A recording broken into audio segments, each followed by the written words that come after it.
अस्सलाम वालेकुम दोस्तों, आज आपके लिए जो HVAC से रिलेटेड इंफॉर्मेटिव वीडियो लेके आए हैं। ये आपके सामने बेसिकली ये आप जो एब्जॉर्शन चिलर्स जो होते हैं, वैम चिलर्स भी उनको बोलते हैं, उनके अंदर जो हम सॉल्यूशन पंप या आपका जो रेफ्रिजरेंट पंप होता है वो यूज़ करते हैं। सॉल्यूशन पंप दो भी हो सकते हैं, एक भी हो सकता है, एक रेफ्रिजरेंट पंप होता है। उनके अंदर हम जो पंप का इस्तेमाल करते हैं उनके अंदर हम बैरिंग्स का इस्तेमाल नहीं करते रूटर के साथ। हम इनके अंदर ये आपको दिखा देता हूँ, मैं अभी निकाल के भी दिखाऊंगा बाद में। ये कार्बन बुश है। अब ये कार्बन बुश बैरिंग क्यों नहीं यूज़ करते, ये कार्बन बुश इसके अंदर क्यों यूज़ करते हैं?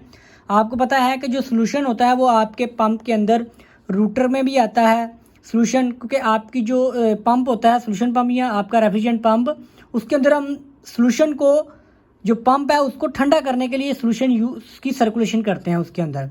तो अगर आप सोल्यूशन की सर्कुलेशन पंप के अंदर करेंगे, रूटर और बैरिंग के ऊपर भी करेंगे, तो ये जो बैरिंग होते हैं ये आपके सोल्यूशन के साथ ख़राब हो सकते हैं, जंग लग सकता है उनको। आपको पता है कि लिथियम ब्रोमाइड आपका रिएक्शन करता है। तो इस मकसद के लिए हम इसके अंदर बैरिंग का इस्तेमाल नहीं करते, हम इसके अंदर कार्बन बुश का इस्तेमाल करते हैं। अब कार्बन बुश कौन से हैं? ये बेसिकली इसके अंदर ये रूटर है, रूटर का पार्ट है, और ये जो है इसके अंदर ये एक साइड, इस साइड पे कार्बन बुश लगा हुआ है और एक इस साइड पे कार्बन बुश लगा हुआ है। कल हम इसकी इंस्टॉलेशन भी करके दिखाएंगे, लेकिन मैं अभी आपको निकाल के दिखा देता हूँ। ये आप देख रहे हैं, इसको मैं रखता हूँ नीचे, तो ये आप देख रहे हैं इस जगह पे, इसके ऊपर ये इसके अंदर हमने कार्बन बुश का इस्तेमाल करते हैं। ये बेसिकली कार्बन बुश, कार्बन जो है ये हार्ड मटेरियल होता है। ये आपका इसके अंदर जो फ्रिक्शन की वजह से ये इसकी जो रगड़ वगैरह है उसको भी ये बर्दाश्त कर लेता है और ये इतनी जल्दी ख़राब नहीं होता। इसकी बजाय अगर हम बैरिंग का यूज़ करेंगे तो भाई बैरिंग आपके बहुत जल्द ख़राब हो जाएंगे। तो ये छोटी सी वीडियो बनाने का मकसद यही था कि एक दोस्त ने पूछा था कि इसके अंदर इसके हम बैरिंग किस तरीके से चेंज कर सकते हैं।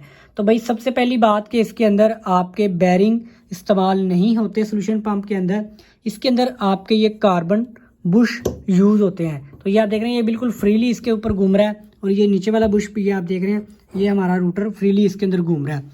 तो इसके अंदर जो सोल्यूशन की सर्कुलेशन होती है वो भी एक पूरे सीक्वेंस से होती है, उसके ऊपर भी मैंने वीडियो बनाई हुई है। बाकी वीडियो नेक्स्ट वीडियो के अंदर मैं आपको इसकी शेयर कर दूंगा, इसकी इंस्टॉलेशन, उसको आप इंस्टॉल कैसे कर सकते हैं।